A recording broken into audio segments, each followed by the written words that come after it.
For the Record is a derivative, non-canonical, fan-made project derived from the Magnus Archives, an original horror podcast which is created and distributed by Rusty Quill Limited. For the Record is not endorsed by Rusty Quill Limited and is distributed under a Creative Commons Attribution Non-Commercial Share Alike 4.0 International License. For more information about the original source material, visit www.rustyquill.com/The Magnus Archives.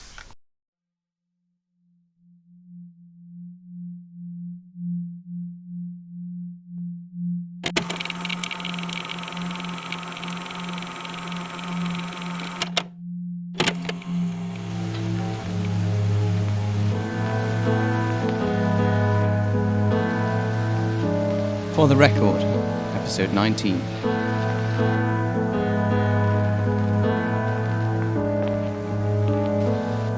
Grandmother.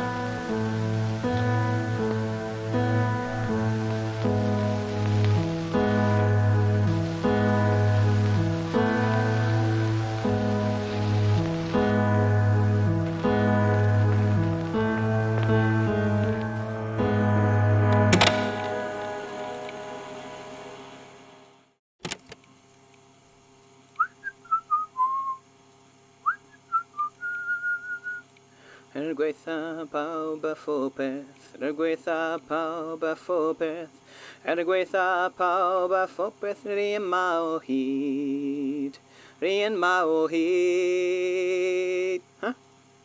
Oh, yes, I am cheerful. Actually, I'd say. It's a big day for my family. No, nobody's birthday. Just something we've all been looking forward to for a very long time. Is this a statement? Brilliant. Thanks, Bethan. What have we here? Right. Huh. Listen again, are you, madam? Well, that's fair, I suppose. Big day for you two, eh? So, case number 20137. Statement of Simon Treagle regarding the flooding of the university population. Audio recording by... Hello? Oh, hi, ma'am. It works, so, Oh, it started, has it? Already? That's brilliant. How long do you reckon we have? Okay, yeah, I'll get on it. Yeah. Love you, ma'am. Bye. In a change from your scheduled programming, I will be reading a different statement today. Statement of Morwyth of Usk regarding Llewellyn, her life, death, and apophobosis, excerpted from her diaries. Translation from the Welsh provided by the Llewellyn family, undated but assumed to be around 15. Audio recording 18th of October 2018 by Rhys Llewellyn-Jones, Archival Assistant, Sefydliad Materion Paranormal Cymru, Welsh Institute of Paranormal Affairs. Dechrauad y Dyganiad. Statement begins. The great Benedictine convent of St. Mary's at Usk stood since the year of our Lord 1174. It survived the turmoil as Owain fought his war to free us. Barely. It did not survive that whoring son of Harry Tudor and his devious counsellors. It has been dissolved, and I have been given the tiniest of capacities and packed off into retirement along with the rest of my sisters. The chapel of St. Radegung serves now for the parish, and our prayers will be heard no more in it. But I will not expire of grief, nor will I cling weeping to the buildings of my home like the monks of Whalley. Nor will I take a husband. If I wish to marry, as St. Paul urged, I would have done so long ago, and I am far too old now to bother with such things. Instead, I have taken my pittance from the crown, and I have taken to the road. I have travelled from place to place, making my daily bread with the skills I have gained from my life in the convent. Leechcraft and writing. Mostly from the writing. Many folk need someone who can read or write for them.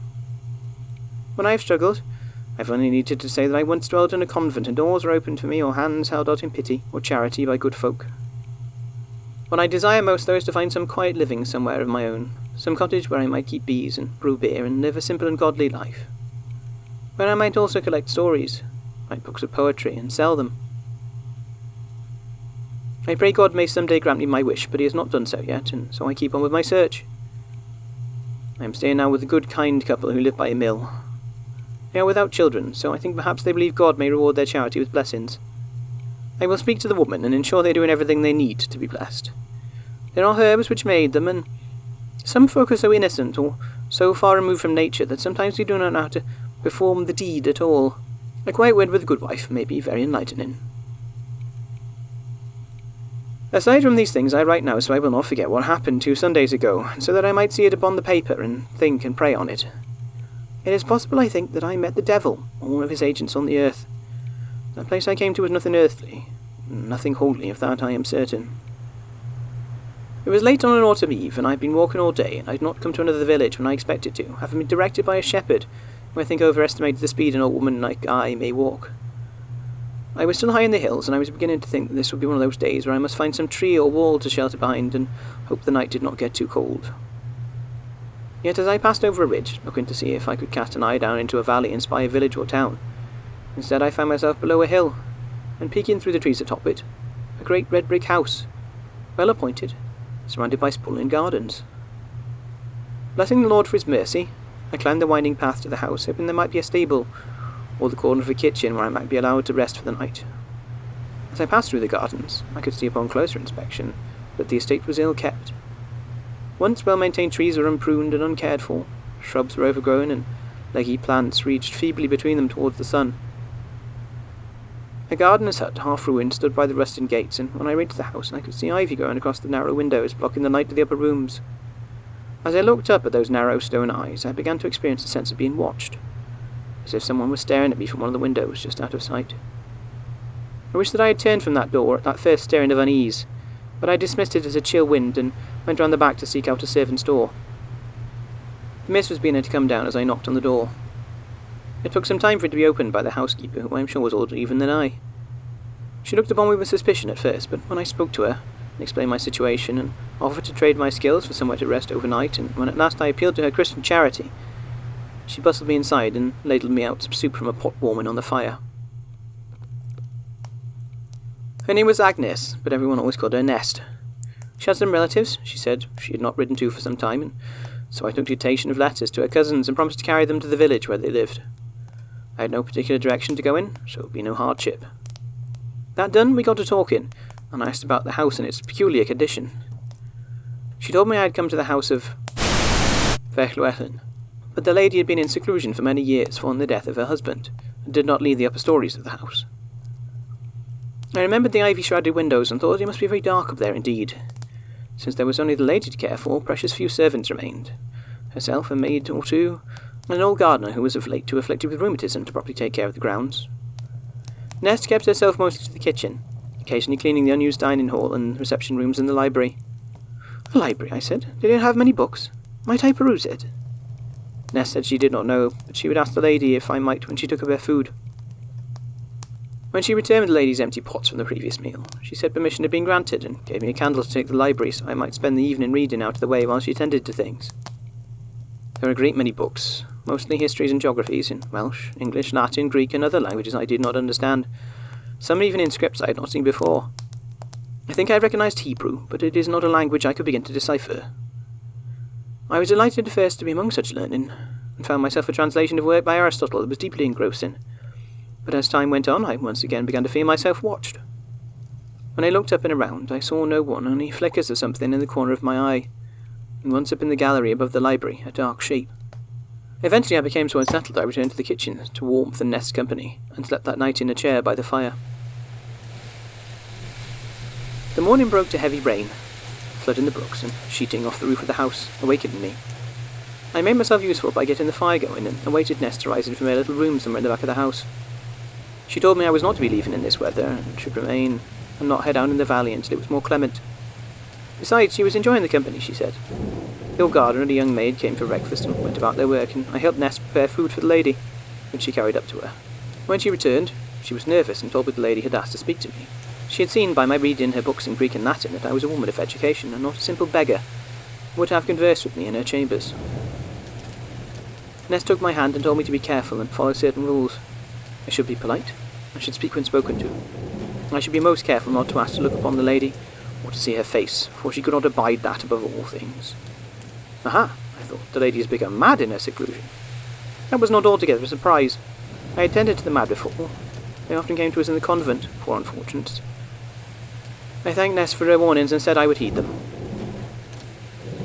As she led me through the house to the dusty stairs, where a path of her feet tramping back and forth up them could clearly be seen, I muttered quiet prayers to Christ Jesus to watch over me. But again, it was not the eyes of the Lord I felt upon me as we passed through that dark place. The upper floors were indeed as dark as I expected them to be, for not only were the windows covered in ivy, but also shuttered with crumbling wood on the inside.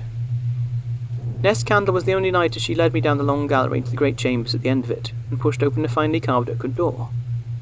A long, dark wooden screen bisected the chamber beyond, and at the end of the screen was a heavy damask curtain, which was the only way through. At once I felt that heavy sensation of being watched intensify, and I crossed myself. There was a chair, comfortable with old and dusty, standing in front of the curtain. A voice came from behind the cloth. To this day I cannot remember how it sounded, old or young, harsh or soft, but I knew it was the lady. She thanked Ness for bringing me, and asked me to stay a while and speak with her. Ness touched me reassuringly on the shoulder, and left me there. I sat down in the chair, and introduced myself, forgetting immediately to only speak when spoken to. The lady did not seem offended, and did the same given the name of herself and of her late husband, whose home this once was. I asked if she had any other relatives, children who might visit her there, and she said yes, she had children and grandchildren, but she communicated with them only by letters, and forbade them to disturb her. She said Nest had told her I was a chronicler and a writer of letters and poems. I said yes, and was there anything in that of interest to her? She said yes, she would like to read my poems. I offered her a copy of one of my small chapbooks of poetry, including my lay of Gwenllian of Gwynedd, which she agreed to and said I should leave it with Nest, who would pay me from the household accounts. And then she asked if I would take her confession. I said I was not a priest and therefore could not absolve her or give penance, but I would certainly listen if there was something she wished to unburden herself of. She said that would do, and then to my surprise commenced to tell me a long tale, which I have committed as much as I may remember to paper. She was born, the lady said, during the civil wars in England, the ones between the houses of York and Lancaster, by which I knew that she must be old indeed. Her family were Tudors of Penmynnydd, cousins of the old king, Harry Tudor. When he took the throne, her family was suddenly elevated to the English court, and as a relative of the king, she became suddenly of great value to him, as a gift to be given in marriage to his allies. She went from being a nobody quietly living in peace on Ynys-Môn, to a fine lady dressed in silks and pearls, expected to look and behave her best at all times. Her father had educated all his children well. She spoke Welsh, English, French, Latin, Greek, knew her Bible from cover to cover, was well read in mathematics, law, history, geography, logic, rhetoric, philosophy, literature, and poetics. But her family were not marchers, and English culture was strange to her, and for all her learning she did not know how to engage with the intrigues of the court. She hated it, the feeling of eyes on her whenever she went, people muttering about her behind their hands. Court was full of people who wanted things from her, information about the king or his family, a favour, a hand in marriage for their son or cousin. She felt like a woman of bush and brake, a harlot whose virtue could be sold to the highest bidder, seeking favour with the king. If only she had been ugly, pocked by smallpox scars, or marred by some birthmark, she could have peacefully gone to a nunnery somewhere, unwanted and unwatched by men. She said she envied me my life of peace and contemplation, which I nodded and said that it had been a blessing to spend my life in service to God, and I missed it greatly. Her father warned her to be careful of spies and betrayers, and to be careful of who she trusted outside the family, and her mother taught her what she could of courtly manners. She was clever, and in time she learned how to laugh in public and curse in private, how to ensure she got her way with a gentle word in an ear here and there. At night she dreamed of watchers in the shadows she could not see, and of a demon made of eyes and mouths, whose gaze she could never escape. A demon who whispered horrible things to her, which she could never remember in the morning. In better dreams she was alone, watching others, seeing, but never seen. It was almost a relief, she told me, when she was finally married off to a rich man a decade and a half older than her, whose previous wife had died in the first wave of the sweating sickness back when it first came to England. He had a son by his first wife, a sullen teenager who looked at her in ways that made her uncomfortable. She did her wifely duty by her husband and gave him 2 daughters and another son. From the day the first one was born, her fears for herself were extended to them. She loved them intensely, more than anything else. Her children, her blood, anyone she could trust to love her unconditionally. Another wave of sweating sickness took her husband and one of her daughters. Her stepson, now the man of the house, turned his eye on her again. She carefully arranged a pretty young bride for him, a silly English girl, quite the opposite of her, to distract him. As a widow in England she was lucky. A portion of her husband's wealth came to her as it would not have in Wales. and her stepson was content to have her act as nursemaid until his siblings were old enough to be of use to him. She moved to a smaller house in London. "How tiresome it must be for the young couple," she said, "to have a stepmother about the place they should be making their own." Her new stepdaughter fussed and said she must never think of such a thing, but secretly looked happy to be mistress of her own home when the stepmother left. As her children grew, her fears for them grew. She lived in a land in an uneasy peace. She knew she would need to protect that peace to protect her children. She made her house into a place where the wives of politicians and statesmen met. She became known as a source of information, consulted by such worthies as the King's uncle, Jasper Tudor, and Cardinal John Morton, then Archbishop of Canterbury. She was still a pretty, well-educated widow, a relative for the King, and several offers for her hand were made. She turned them down, unwilling to give up her power to her husband again, or to leave her children in their hands. Wise investments and gifts from grateful benefactors built her up enough to live comfortably. She decided to return to Wales, to her husband's old house. Here she gestured to the house around us. Her power increased, but she always feared losing it. The dreams of watchers remained with her always. She became more and more secluded, but her network spread further. She had fingers in every pie, arranging marriages and connections for those she favoured. She became a patron of Welsh poets and of music and art. And, inevitably, she made enemies. In her dreams, the watchers and whisperers took on the faces and voices of those she knew hated her, a thwarted marriage, an embarrassment or some other perceived slight. In her need to protect herself and her family, she brought about her own downfall. In time, the king, her kinsman, died, and was succeeded by his children, each in turn, and the country became even more suspicious, and an even more fertile ground for her schemes. She became arrogant, she said, and foolish. She never believed herself unassailable, but she began to believe in her own power and strength, as her enemies feared to challenge her. She was riding home alone from the house of a friend when the assassin came upon her. When she saw the flurry of movement out of the corner of her eye, she felt the gaze of the demon from her dreams in the waking world. Which of her enemies had sent him, she did not know. Now, she said, she did not remember, nor did it truly matter. She only remembered the slide of the blade into her back, and knew that at last what she feared had come to pass. As she slid from her horse, which bolted in fright, the assassin fled. She lay on the floor with the life ebbing from her and the gaze of the demon of the eye from her dreams, the demon that had watched her all those years, bore down upon her. There, in the darkness, filled with vengeance and far from the light of God, she gave herself over to it, swore an oath to serve it on earth or in hell, and rose from the grave as its creature, a creature who could see but not be seen, speak but not be recognized. Here I stopped her, crossing myself and praying prayers I had not spoken since I left the convent. I begged her to tell me no more, begging her to spare me. I could offer her no absolution, I said, for only God himself could cleanse her of this cursed witchcraft. If indeed she had bound herself in service to a demon, she would need to throw herself upon the mercy of the Lord.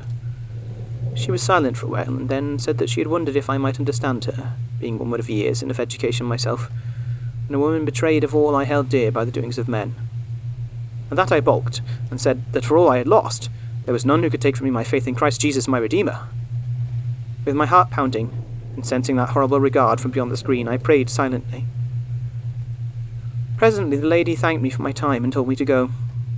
Crossing myself again, I fled from that place, back to the kitchen where Ness was waiting. I do not remember clearly what I said to her, but I know I left with the letters and the money for the chapbook of poetry. By the evening I was in the village down in the valley, with that house far behind me. But there I did not stop long, after delivering Nest's letters, but walked on in my desperation to get as far as I could from that place, until I fell ill from exhaustion and had to stop with these good folk where I write this. But no matter how far I walk, yet somehow I still feel those eyes watching me. With the Datganiad, statement ends. And that is the account of Morwith of Usk, who, you may not be surprised to hear, disappears entirely from the historical record after writing this account.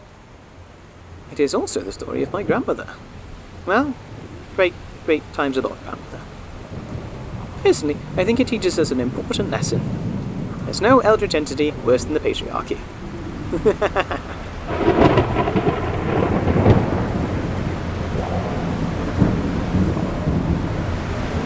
Looks like things are kicking off over at head office, eh? Should be exciting. Suppose I'll see you all in the new world.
This episode of For the Record was written, directed and performed by Sutcliffe as Rhys Llewellyn-Jones.